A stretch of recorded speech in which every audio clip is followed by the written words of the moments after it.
Já parou para olhar o céu num dia bem azul? A gente vê aquelas formas brancas, fofinhas, flutuando. Nuvens. Elas parecem super leves, né? Quase etéreas. Mas, na verdade, elas guardam um segredo impressionante sobre a água, que é a substância mais comum e, ao mesmo tempo, mais extraordinária do nosso planeta. Tá, vamos pensar nisso de verdade. Imagina uma daquelas nuvens bem branquinhas, com um contorno todo desenhado. Uma nuvem do tipo cúmulos, sabe? Qual seria o seu palpite sobre o peso dela? Leve como algodão? Talvez um pouquinho mais pesado? Pois é, acredite se quiser, mas uma única nuvem dessas pode pesar o equivalente a 100 elefantes. É isso mesmo. Essa estrutura imensa, flutuando sobre as nossas cabeças, é feita de água. É uma daquelas curiosidades que só mostram o quanto a água está cheia de segredos para a gente desvendar. Bom, para guiar nossa conversa, a gente vai explorar o mundo da água, conhecer as 3 faces dela, entender seus superpoderes e, por fim, embarcar na sua aventura sem fim pelo nosso planeta. Para começar, vamos dar uma olhada no quadro geral. Se a gente olhasse a Terra lá do espaço, ia ver uma bola azul. Mas o que essa cor toda significa de verdade em termos de água que a gente pode usar? Olha, a proporção aqui é de cair o queixo. Mais de 97% de toda a água da Terra é salgada. Ou seja, a imensa maioria não serve para beber nem para agricultura. Sobram só aqueles 3% de água doce. E esses 3%, onde é que eles estão? Bom, a maior parte, de longe, está congelada nas geleiras e calotas polares. O que sobra se divide entre rios, lagos e, um ponto super importante, debaixo da terra. Um recurso que a gente não vê, mas que é absolutamente vital. E mesmo dentro dessa pequena fatia de água doce, só uma parte ainda menor é o que a gente chama de potável, ou seja, segura para beber. E para isso ela precisa ter 3 características que todo mundo aprendeu na escola: ser inodora, incolor e insípida. Sem cheiro, sem cor e sem gosto. Agora, vamos ver como essa substância incrível se transforma. A água pode existir em 3 estados: sólido, líquido e gasoso. E o mais legal é que as partículas de água, a molécula H2O, são sempre as mesmas, viu?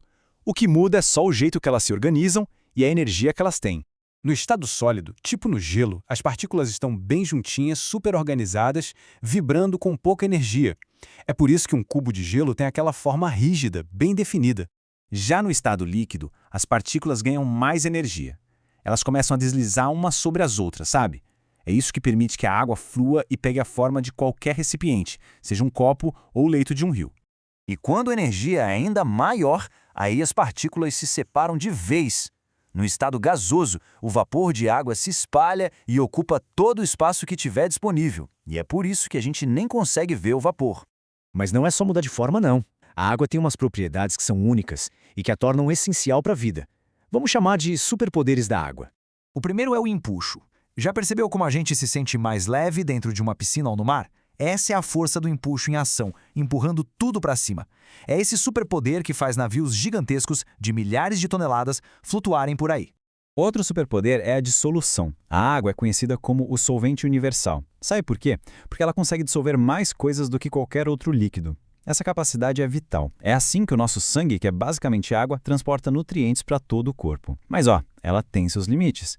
Tenta misturar água e óleo para ver o que acontece. E por último, a tensão superficial. As partículas que ficam na superfície da água se unem com mais força, criando uma espécie de película elástica. É por causa disso que alguns insetos conseguem fazer a mágica de andar sobre a água sem afundar.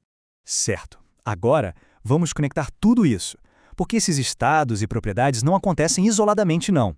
Eles fazem parte de uma jornada global, que nunca para. O ciclo da água. O ciclo funciona assim, de forma bem resumida.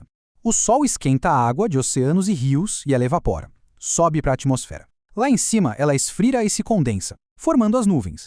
E, finalmente, essa água volta para a superfície como chuva ou neve.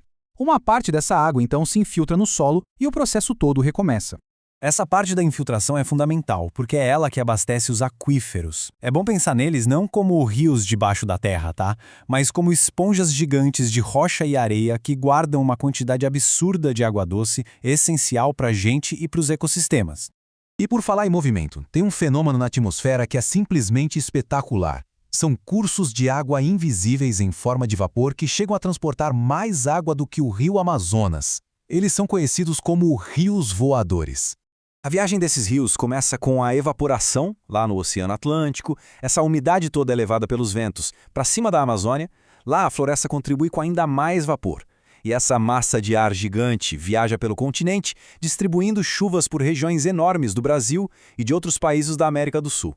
Então, o ponto crucial é este. O ciclo da água, incluindo esses rios voadores, não serve só para mover a água de lugar. Ele também distribui calor pelo planeta. É um dos principais reguladores do nosso clima, ajudando a manter a Terra um lugar habitável.